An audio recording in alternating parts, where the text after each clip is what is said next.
you're a very angry young man, have been for some time. I'm not sure everything that's going on here. This is called a bail setting arraignment. Sometimes we refer to them as jail arraignments, but it's to get the case started after your arrest, advise you of the charge, and set a bond. The prosecutor filed a complaint this morning, I think, alleging that on or about Christmas Day, December 25th, you did assault, batter, wound, resist, oppose, or obstruct Nathan Johnson, Brian Freds, and Joshua Edgington of the Sturgis Police Department. Those are all felonies punishable by up to 2 years imprisonment. It's also alleged that you are a habitual offender with at least 3 prior felony convictions, making this a 4th offense, which on a 2-year, I believe, makes it a maximum of 15 years imprisonment. Prosecuting attorney-elect Deborah Davis is here with us, and you met with the public defenders, Keith Stickley, the chief public defender, and his assistant, Larry Westcomb. Ms. Davis, let me ask you this. The bond information sheet refers to a fleeing and eluding incident earlier in the day. There's no fleeing and eluding component to this. Your Honor, there is a warrant request for fleeing and eluding from Officer Joshua Wired from the Sturgis Department of Public Safety that is in review. There were some questions about jurisdiction and other charges that may be associated with this. There was an incident in Sturgis, which is what brought the police to the place where he lives, and he then was seen in his vehicle. And there are 4 separate jurisdictions that have potential fleeing and eluding charges, all from yesterday's incident, which is why I'm here to advocate for some bond conditions and potentially not allowing bond in this case because of the danger to the public that this individual presents. So I don't know if you want me to go into that. Go right ahead. Sure. So this particular defendant was just released from parole recently. He was on parole from an incident of resisting and obstructing, causing injury to an officer here in St. Joseph County. He has several prior domestic violence charges, including domestic violence 3rd and a strangulation.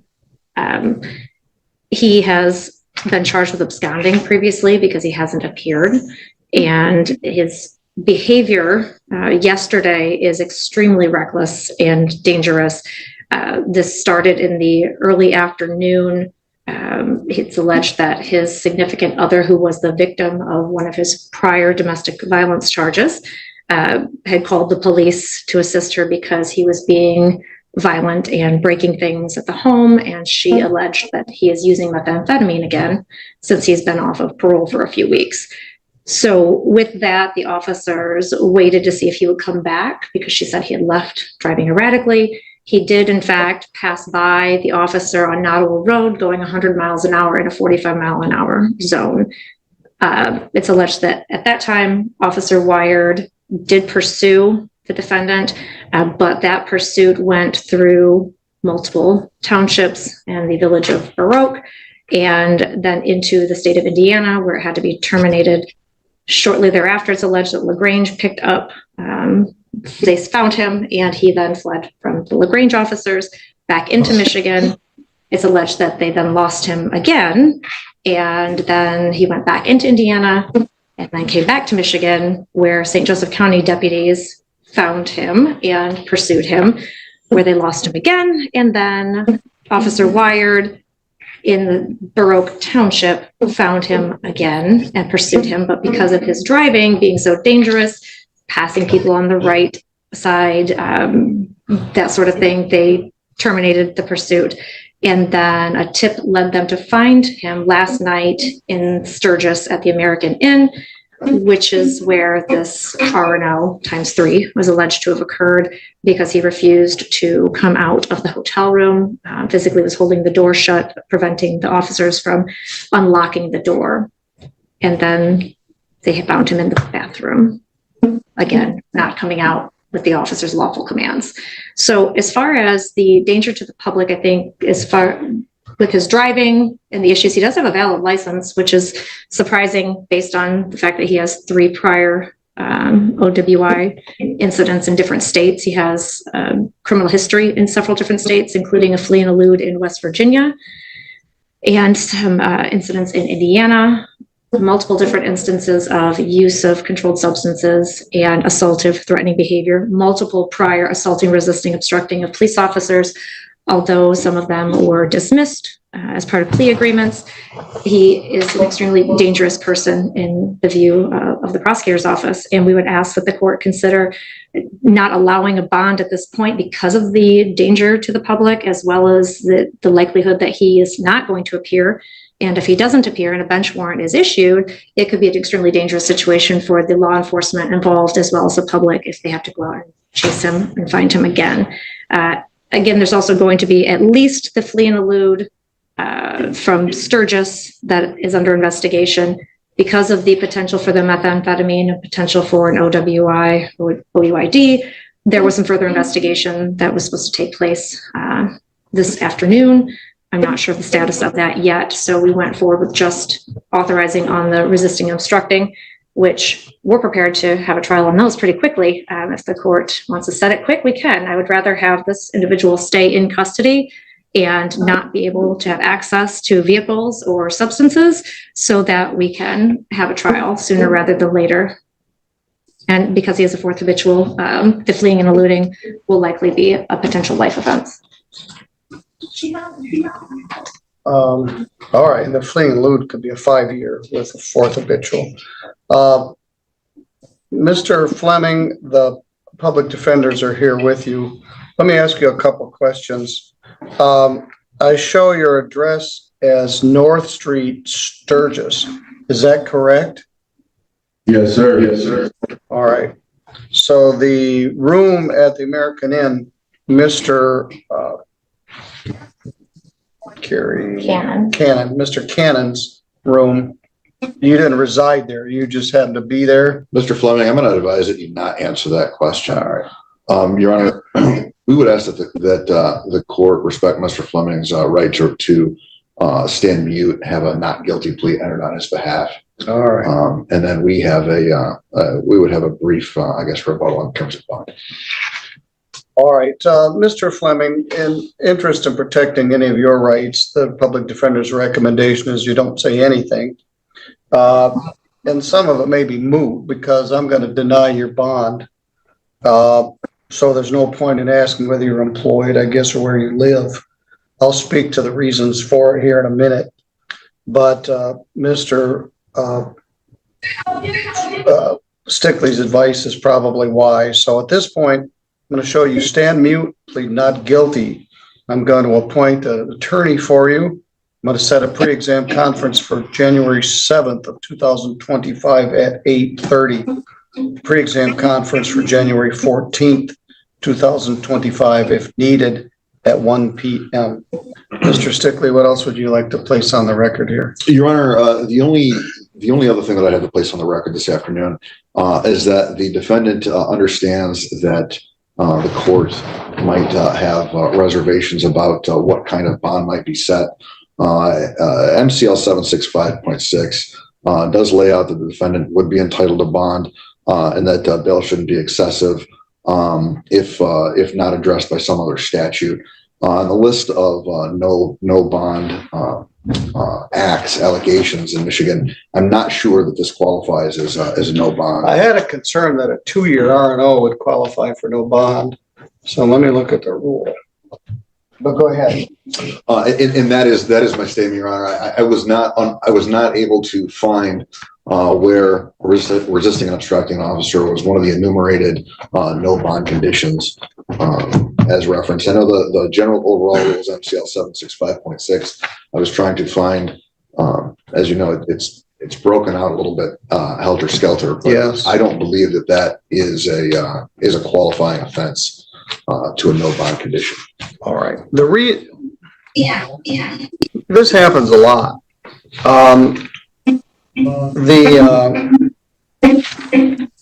The courts will set a bond at $1 million. And what they really want is they don't want the person to bond out. So rather than say no bond, they set a very high bond.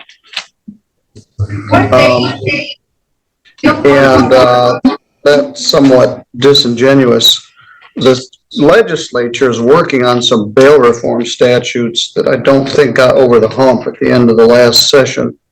And talking about eliminating different types of bail. Anyway, the case is aggravated. You're a very angry young man, have been for some time. I'm not sure anything that's going on here recently, but you have several previous assaultive offenses. 2013 assault, great bodily harm, bound over to circuit court. 2014 809 FY, 2 counts of resisting and obstructing, bound over to circuit court. 2014 941 FY, absconding on that R&O charge, bound over to circuit court. 201920 assault, great bodily harm, felonious assault, resisting and obstructing with an injury, and fleeing and eluding. That was bound over to circuit court, and you went to prison. That's the one you're on parole, just got off parole on.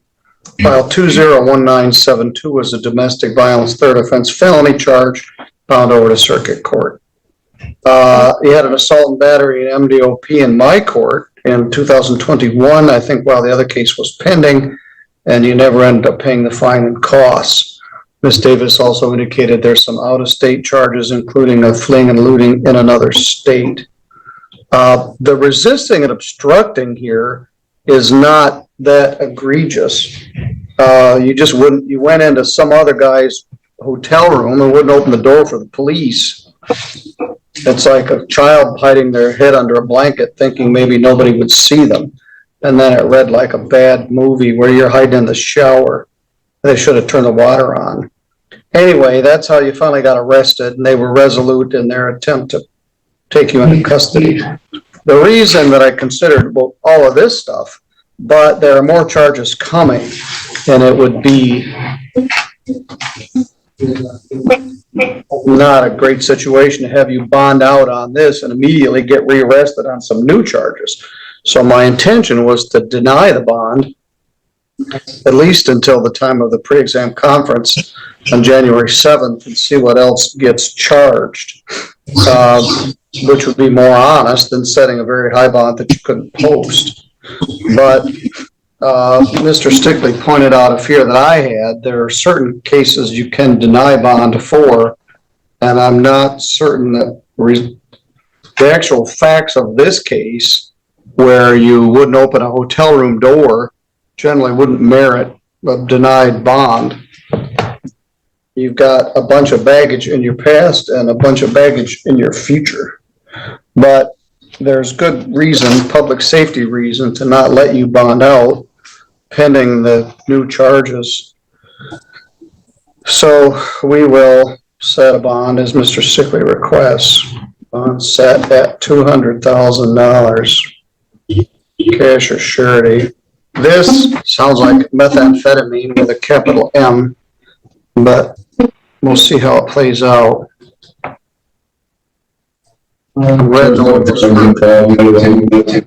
Yes, sir. There's no president law. All right, well, that's a plus. Just anger, I guess. And you and I have discussed it. You're angry.